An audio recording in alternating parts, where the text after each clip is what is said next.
Coucou les gens. Eh bien c'est parti pour une nouvelle vraie story.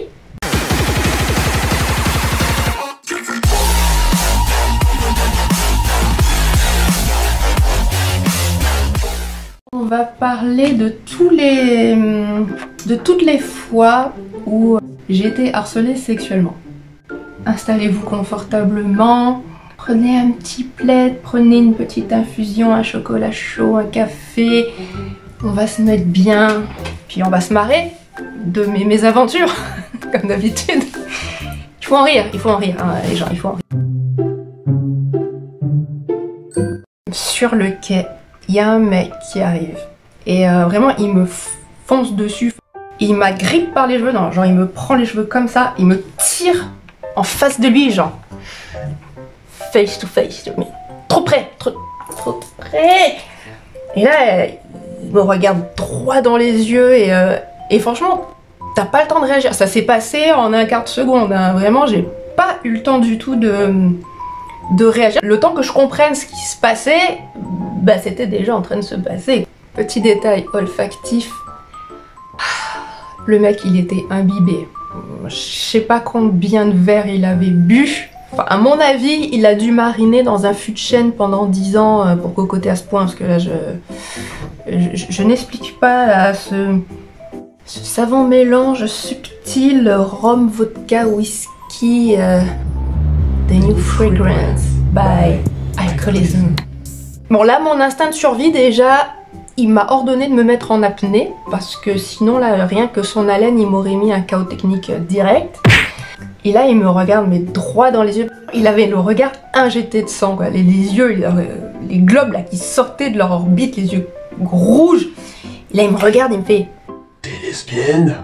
Ne me demandez pas pourquoi cette question, je n'en sais rien. Tout ce que je sais, c'est ce qu'il a fait ensuite. Il m'a léché le visage, mais avec une langue, la bavette de bœuf, tu vois. Et là, il m'a fait un...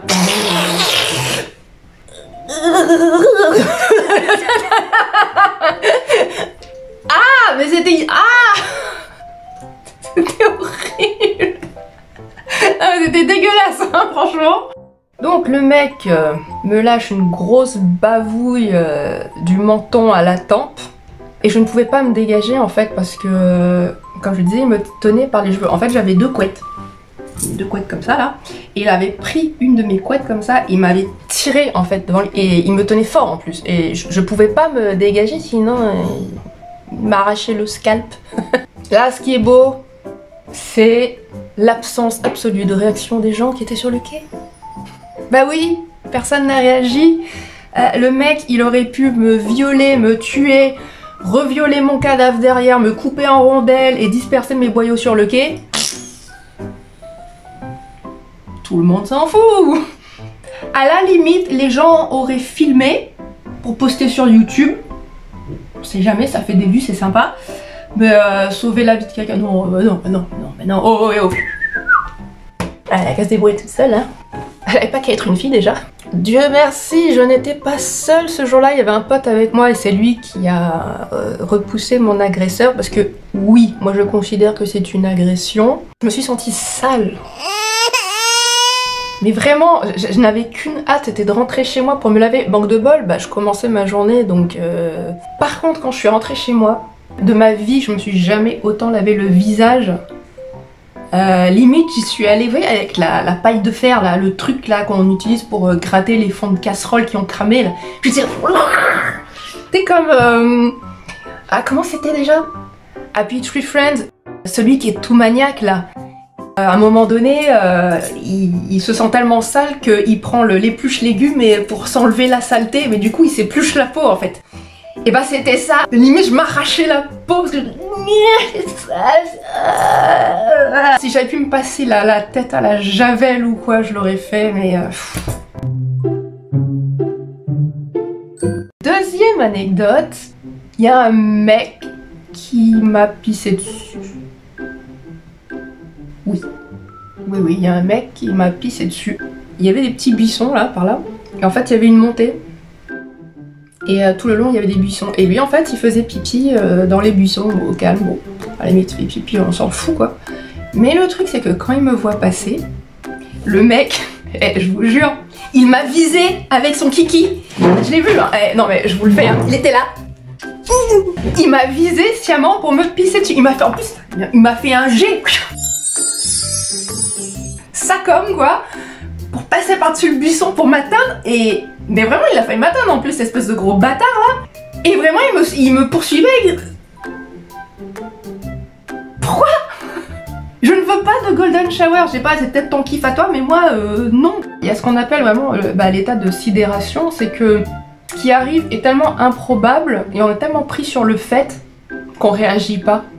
Et c'est pour ça d'ailleurs que souvent des victimes d'agression, on leur demande mais pourquoi vous vous êtes pas défendu, pourquoi vous avez pas crié? Bah c'est juste qu'on est en état de sidération, on comprend pas ce qui se passe. Le temps qu'on comprenne, l'agression a eu lieu. Le cerveau il bug, il se dit non c'est pas possible. Non c'est pas possible, non c'est pas possible, ça ne peut pas arriver en vrai. Sauf que si, voilà. Et c'est vrai que après ça, mais j'étais furieuse. J'avais vraiment envie de lui rentrer dans l'art en fait. Je ne l'ai pas fait par choix. Parce que le mec était clairement dangereux. À minima, il avait bu, mais je pense qu'il était sous d'autres substances. Ou alors que c'était peut-être un schizophrène en pleine crise paranoïde, je ne sais pas, mais il n'était pas du tout dans son état normal. J'explique pourquoi. Comme je vous le disais, là il y avait la petite montée. Et de ce côté-là, en fait, il y avait un McDo. Et il y avait deux gros pots là, de fleurs, enfin des plantes là, ornementales là. Il y avait des vélos et à côté aussi. Et en fait le mec il avait tout shooté. Il avait shooté les vélos, il avait renversé les pots. Mais sachant que c'est des gros pots, hein, je précise, c'est pas le petit pot de fleurs que tu mets sur ta table. C'est vraiment les pots qui font un bon mètre de haut, plus la plante en elle-même qui fait elle aussi un bon mètre de haut. Le truc est bien lourd, tu vois. Et en fait, il s'était déchaîné sur tout ce qu'il avait sous la main, en fait, tout ce qui lui tombait dessus, il le pétait, il donnait des coups de dents et tout. Et là, je me suis dit, si je lui rentre dedans, je vais me faire défoncer la tronche. Par instinct de survie, j'ai fermé ma mouille, mais franchement, ça m'a coûté. Parce que ce jour-là, j'étais furax. Sachant que dans tout ça, j'ai vu son kiki aussi, chose que j'avais pas spécialement envie de voir non plus. Hein. Moi ça me fait pas kiffer hein, de voir des zigounettes, surtout d'un mec qui essaye de me pisser dessus sans mon consentement. Prochaine histoire. Autre anecdote. Donc je suis avec une amie et en fait on traverse une rue qui est réputée pour être un petit peu craignos en termes de fréquentation, de population, de faune hein, qui sévit dans le coin. Et en fait mon amie elle croise une ancienne collègue, donc elle commence à taper la discute et tout ensemble. Bon, j'attends tranquillement, il n'y a pas de souci. Et là il y a un mec qui arrive devant moi, mais vraiment quand je dis devant moi c'est... Ouais, il était à ça de mon visage, donc beaucoup trop près, on est d'accord, t'es dans mon espace vital, là t'es dans mon... Tu sais, il y a un espèce de périmètre d'intimité. Tu rentres pas dedans si tu n'es pas un intime de la personne. Tu vois ce que je veux dire? Tu colles pas les gens comme ça, là. Bonjour, comment t'es trop belle, il faut absolument qu'on sorte ensemble. Non, mec, ça fait flipper de faire ça, sérieux. Il arrive devant moi, comme ça, et il me fait « Je vais te manger. » Pardon? Tu es comme un plat en sauce qui se déguste et je prendrai un plaisir infini à te déguster. Là je regarde, je fais je suis pas comestible. Qu'est-ce que tu veux dire à ça franchement? Qu'est-ce que tu veux dire à ça quoi? Puis en plus vraiment il me regarde de haut en bas genre. Tu es belle. Je te mangerai. Quoi qu'il arrive tu seras à moi un jour. T'as le droit d'espérer hein mais... tu vas perdre ton temps quoi.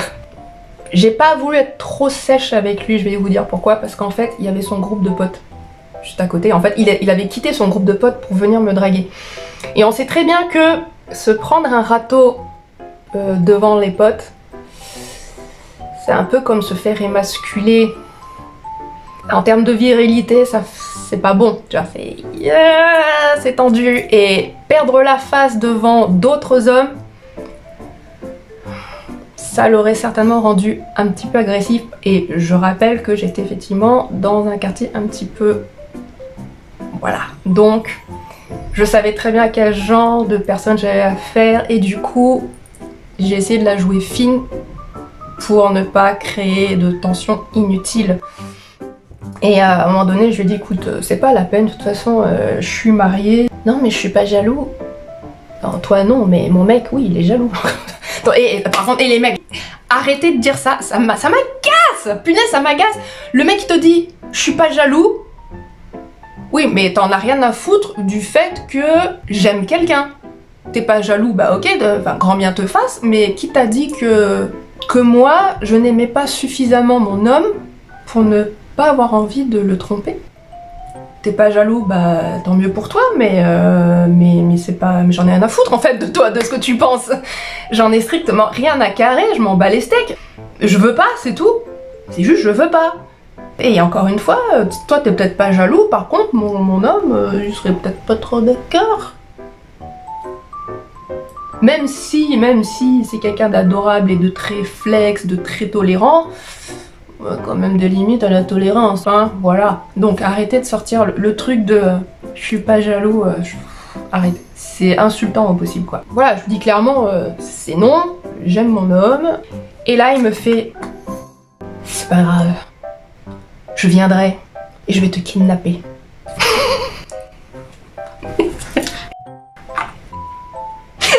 Il m'a dit que même si j'étais avec quelqu'un et si mon mec était un gros jaloux, qu'il allait venir dans mon appartement, qu'il allait lui péter la tronche, qu'il allait me kidnapper, me prendre de gré ou de force. Il m'a dit de gré ou de force, tu seras moi. Oui, bah enfin à ce moment-là, moi j'appelle la police, hein. Là, t'es plus en train de me draguer, t'es en train de me menacer, mec. À quel moment tu t'es dit que ça allait marcher une technique comme ça, quoi? Mais c'est ce qui m'a sorti, hein. Il m'a dit qu'il allait me kidnapper, qu'il savait où j'habitais, qu'il allait me suivre et qu'un jour ou l'autre... Ouais, bah moi à ce moment-là, je vais au commissariat le plus proche et je dépose une main courante. Non. Bon, enfin, quand j'ai vu que ça partait comme ça, qu'il n'y avait vraiment pas moyen, bon, ma pote qui était à côté de moi, qui avait rien bité, hein, elle se rendait absolument pas compte, je l'ai pris par le bras, j'ai fait on y va. Et là on est parti, et là je lui ai expliqué ce qui se passait, elle m'a fait ah je suis désolée, j'avais pas vu et tout, j'ai vu que tu n'avais pas vu, mais là comment te dire que ça commençait à devenir un petit peu tendu. Ça s'est terminé comme ça. Dans cette même rue, une fois, je me suis fait coincer par 2 dealers aussi. Et en plus, c'était un jour, il fallait pas me chercher ce jour-là. J'étais vraiment de très mauvais poil. Et quand je suis dans cet état-là, le premier qui passe, il mange. Même si c'est pas sa faute, même s'il a rien fait, il mange. Il va prendre pour les autres, ça va être le punching ball. Et dans ces moments-là, comme je sais que je peux exploser pour un rien, je me ferme volontairement et je fais en sorte d'être en contact avec personne pour ne blesser personne. Bon, il s'avère que à ce moment-là j'étais dehors, donc je suis dehors, hein, voilà. J'ai le droit d'être dehors aussi, hein, même si je suis de mauvais poil. Je suis pas obligée de m'enfermer dans ma cave quand je suis pas de bonne humeur. Bon, j'étais pas de bonne humeur, et alors?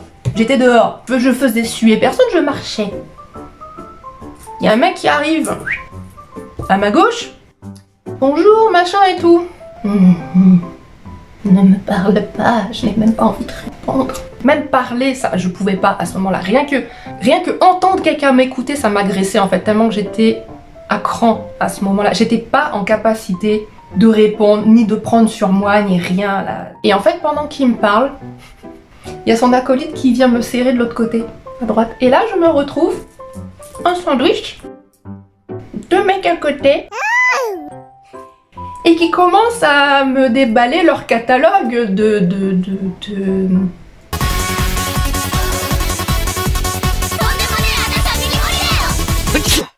Oui, tu sais, nous on a un petit peu de farine, qu'est-ce que t'aimes consommer?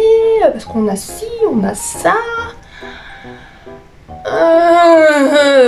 Déjà moi je consomme pas de farine, pas celle-là en tout cas. Ou alors juste pour faire des gâteaux, mais là en l'occurrence je vais pas faire un space cake. Et ça, c'était en pleine journée, hein. C'était pas le soir. Non. Ils m'ont suivi un bon moment sur mon trajet quand même. Donc, bon, heureusement, j'étais pas loin d'une station juste à côté. Là, j'ai pu me barrer. Mais sinon, je sais pas trop comment ça se serait terminé cette histoire. C'est pour ça que je vous dis que cette rue-là, les gens qui sont dedans, je me méfie.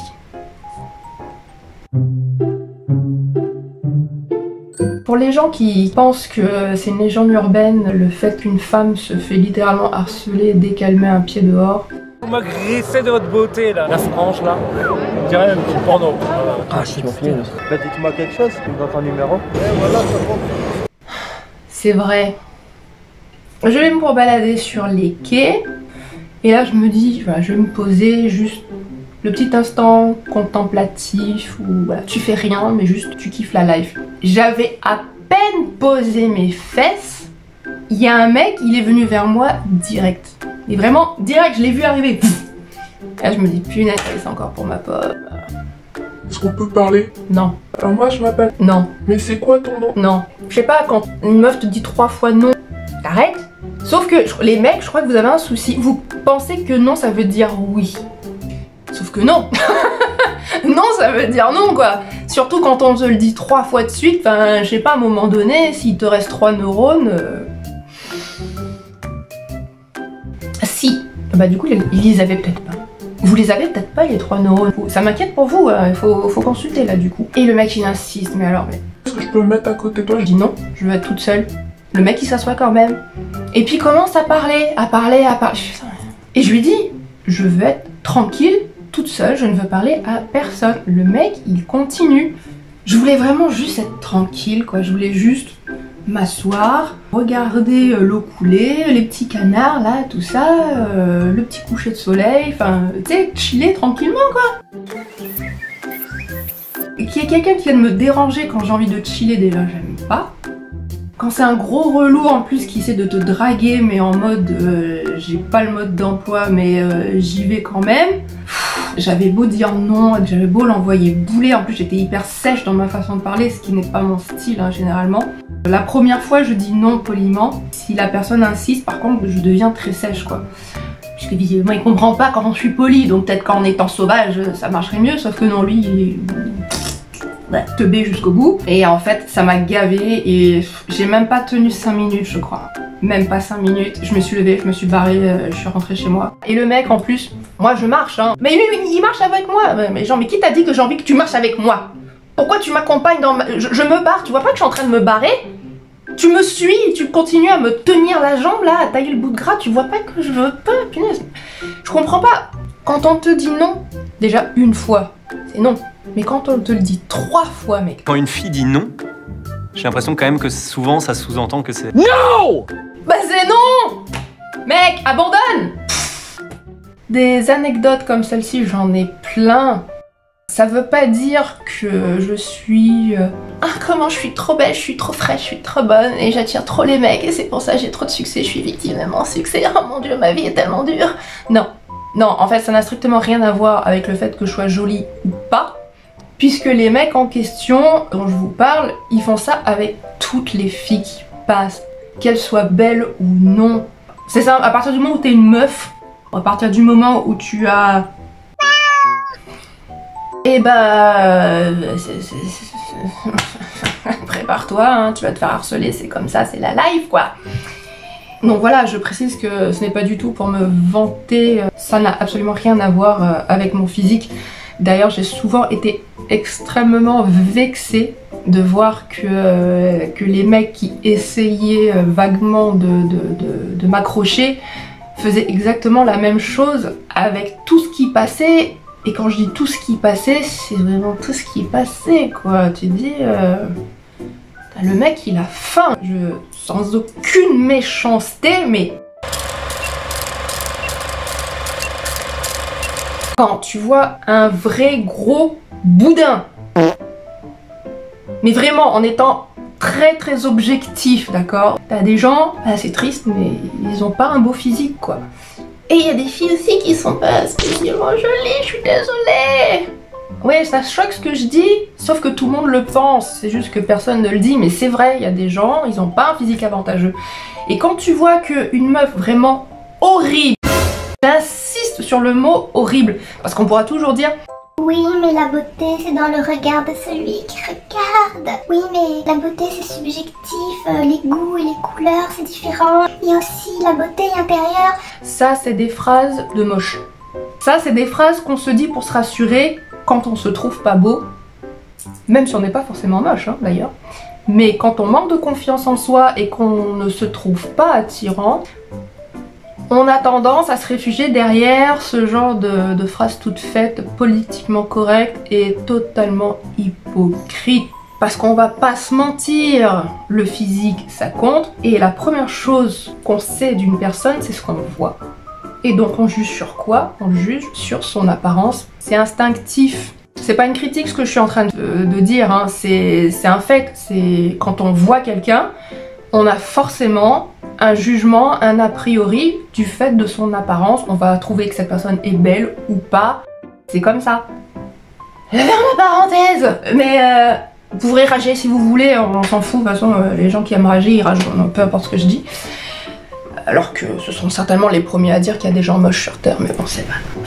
Si vous voulez être totalement hypocrite, allez-y, ragez dans les commentaires, faites-vous plaisir. Et donc, pour revenir à mon histoire, quand le mec, il drague une meuf qui est vraiment immonde, et qui fait « Oh, mais mademoiselle, t'es trop mignonne et tout », toi, tu arrives juste derrière, mais quand je dis juste derrière, c'est je suis à 1m50 de la meuf en question. Bon, la meuf en question, elle a pas répondu, elle passe sa route. Moi, j'arrive juste derrière, c'est-à-dire 2 secondes après, le mec, il sort le même chapitre, le même couplet. « Ah, mademoiselle, t'es trop charmante, t'es trop mignonne. » T'es au courant que tu viens de m'insulter, là, mais de la pire manière qui soit? T'es en train de me dire que je suis mignonne comme ce qui était devant, là. Ouais, bah non, désolé, c'est pas un compliment. Je me sens pas flattée du tout. C'est juste parce que j'ai un entre les jambes. C'est pour ça que je suis irrésistible. Alors, j'ai encore, je crois, 2 anecdotes. En toute sincérité, j'en ai certainement plus, mais c'est juste que je les oublie parce que, comme je vous l'ai dit, ça arrive plus que fréquemment, ça arrive tout le temps en fait. Donc, je les retiens pas toutes. C'était... Oh punaise, celle-là, elle était... Ah non, celle-là, elle était croustillante, j'avoue. Donc, on était dans le métro parisien.